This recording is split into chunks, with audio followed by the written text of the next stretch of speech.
종합변성 채널 JTBC 금토급 부부의 세계 한소희가 오열했다.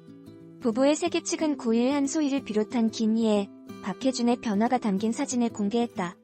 극 중 지선우와 이태호는 생각지 못했던 이준영의 깊은 상처를 목격하고 혼란에 빠졌다. 이준영이 차혜강과 크게 싸우면서 학교폭력위원회가 열릴 위기에 처했고 상습적인 도벽까지 알려줬다. 좀처럼 마음을 붙잡지 못하고 반항하는 이준영은 더는 자신들이 알고 있던 척한 아들이 아니었다. 최악의 상황을 면하기 위해 지선우는 고군분투했지만 감정의 골이 깊었던 탓에 화해는 쉽지 않았다. 여다경은 그 틈을 파고들었다. 여다경은 이준영의 보호자로 나서며 더는 자신의 세계에 지선우가 발을 내밀 수 없도록 했다. 그러나 진짜 문제는 지선우와 이태호를 향한 이준영의 반감이었다. 급기야 이준영에게 복잡하고 골치 아픈 거 싫다.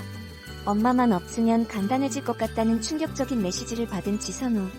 고산을 떠나기로 결심한 지선우는 감정을 쏟아내던 그날 밤 이준영이 집에 왔음을 깨달았다.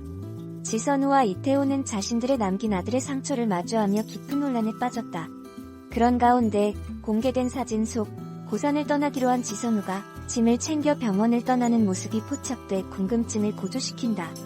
지선우가 떠나면 평화를 찾을 것 같았던 이태호, 여다경의 심경 변화도 감지됐다. 패닉에 빠진 이태호의 황망한 얼굴과 참아왔던 감정을 폭발시키며 울음을 토해내는 여다경의 모습이 심상치 않다. 자신의 세계를 지키기 위해 몸부림치던 여다경이 무너진 이유는 무엇일까? 무엇보다 불행 앞에 늘 정면 돌파했던 지선우의 변화가 의미심장하다. 차분히 자신의 현실을 돌아보는 듯한 지선우의 담담한 눈빛은 이제까지와 다른 분위기로 궁금증을 자극한다. 이날 방송되는 10서에서는 상처로 얼룩진 관계들이 또다시 폭발한다. 앞선 예고편에서는 흔들리는 지선우의 행보가 그려졌다. 지선생님이 사라져요? 라는 김윤기의 물음 뒤로 지선우가 병원을 떠난다. 자신을 향하는 이준영의 분노와 미움이 못 견디게 괴로운 지선우, 바다 앞에 홀로 선 그의 모습이 외롭고 쓸쓸하다. 이어 선우한테 무슨 일 있습니까? 선우 지금 어디 있냐며 감정을 드러내는 이태호의 혼란은 위기감을 고조시킨다. 부부의 세계 제작진은 굳건하게 버티던 지선우가 이준영의 상처에는 거침없이 휘청인다. 지선우의 내면 깊숙한 곳까지 들여다보는 주요한 회차가 될 것이라며 지선우와 이태호, 여다경의 관계는 마치 뒤엉킨 실타래와 같다. 이제야 지독하게 얽힌 타래를 잘라내려는 지선우, 매듭을 풀어보려 몸부림치는 여다경, 그리고 이태호의 혼란이 끝을 향해 가고 있다. 이들의 변화와 선택이 어떤 결말로 향할지 지켜봐 달라고 밝혔다. 종합변성 채널 JTBC 금토 드라마 부부의 세계의 한소희가 김희애의 폭로에 충격을 받았다. 9일 밤 방송된 부부의 세계에서 이준영은 지선우와 이태호에게 두 사람이 뜨거운 애정을 나누고 있는 모습을 봤다고 밝혔다. 이태호는 상의할 게 있어서 잠깐 만난 거다. 떠나려면 준비할 것도 정리할 것도 많다고 해명했다. 이에 이준영은 내가 아무것도 모를 것 같냐. 둘 다 내 핑계 좀 그만해라. 그 소리 들을 때마다 돌아버릴 것 같다고 소리치며 자리를 떠났다. 지선우는 이태호에게 준영이 마음 잘 살펴줬으면 한다. 더 아프지 않게, 다치지 않게. 내가 바라는 건 그것뿐이다 라고 했다. 여다경은 집에 온 이준영과 대화를 나눴다. 그는 이준영의 학교폭력위원회를 문제를 해결한 사실을 언급하며 앞으로 그런 일이 또 생기면 감싸줄 수 없다. 앞으로 그러지 마라. 그러면 우리 다 같이 힘들어진다. 너 자신을 위해서라도 약속해달라고 말했다. 이어 앞으로 나갈 땐 자신의 허락 받고 나갈 것을 부탁했다. 이준영은 알겠다고 답했다. 병원에 긴급 환자가 복통을 호소하며 찾아왔다. 이 환자는 지선우의 환자였지만 지선우가 늦게 출근한 탓에 설명숙이 대신 진료를 맡았다. 그때 지선우가 출근했다. 설명숙은 초음파를 왜 하지 않았냐. 일단 가만히 있어라 내가 케어하겠다고 말했다.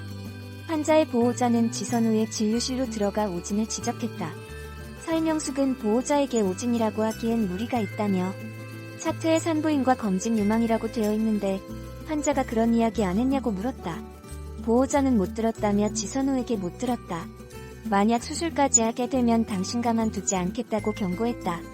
결국 지선우는 병원장 공지철에게 사직서를 내고 짐을 챙겨 병원을 나섰다.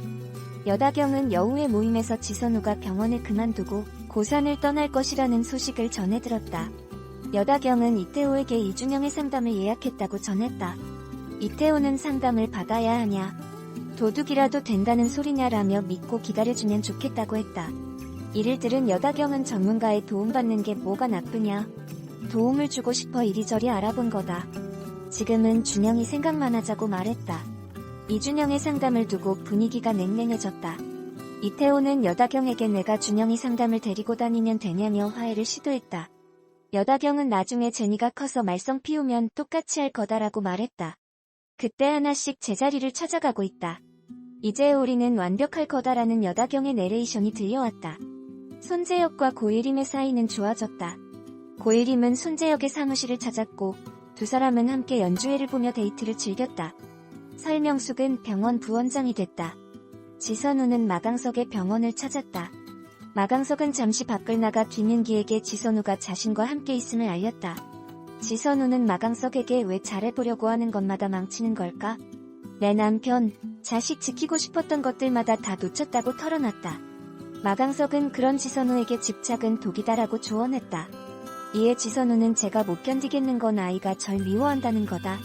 그 마음을 돌릴 수 있다면 뭐든 할 수 있을 것 같은데 방법이 없겠죠라고 하소연했다.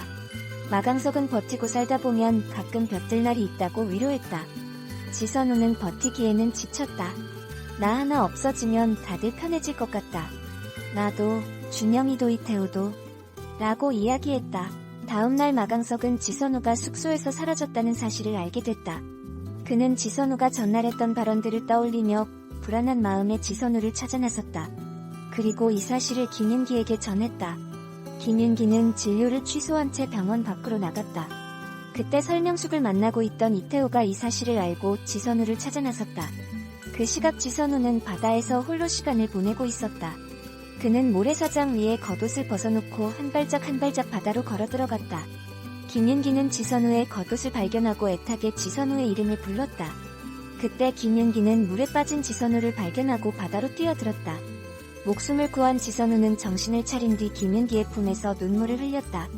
멀리서 이를 목격한 이태우는 눈물을 글썽이며 발걸음을 돌렸다. 집으로 돌아온 이태우는 샤워를 하며 눈물을 쏟아냈다. 그리고 차도철 가족과의 저녁 식사 참석 준비를 했다. 저녁 식사를 하며 대화를 나누던 이들에게 제니의 울음소리가 들려왔다. 여다경은 울고 있는 제니와 이준영을 발견한 뒤 제니에게 무슨 짓 했냐? 때렸냐라고 소리쳤다. 이준영은 아무 짓도 하지 않았다. 자기 혼자 놀다가 넘어졌는데 왜 나한테 이러냐고 해명했다. 여다경은 이준영에게 대체 어디까지 참아야 하냐고 소리쳤다. 이준영은 내가 언제 봐달라고 했냐고 맞섰다. 이태호는 그런 이준영을 때렸다. 이어 정신 안 차리냐? 너 하나 때문에 얼마나 많은 사람이 힘들어야 하냐고 혼냈다.